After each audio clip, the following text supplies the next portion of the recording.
ওবায়দুল্লাহ ফারুক একজন সৎ, ন্যায়পরায়ণ এবং জনবান্ধব নেতা।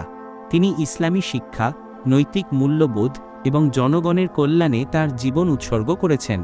সিলেট -5-এর কানাইঘাট জকিগঞ্জের মানুষের দীর্ঘদিনের অবহেলা ও অনুন্নয়ন দূর করে একটি সমৃদ্ধ, শিক্ষিত ও নৈতিক সমাজ গঠনে তিনি প্রতিজ্ঞাবদ্ধ।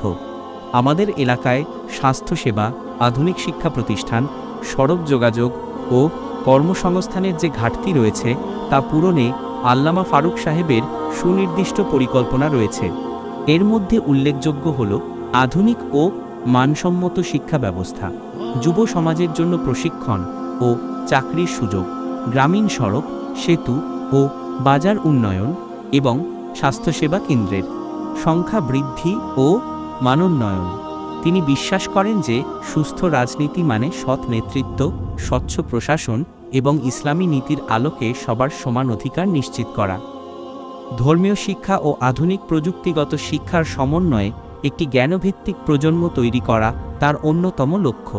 তিনি একজন শায়খুল হাদিস, রাজনীতিবিদ ও জমিয়তে উলামায়ে ইসলাম বাংলাদেশের সভাপতি। ইনশাআল্লাহ এই বর্ষিয়ান রাজনীতিবিদকে আপনারা নির্বাচিত করলে তিনি দেশ ও মানবতার কল্যাণে কাজ করবেন।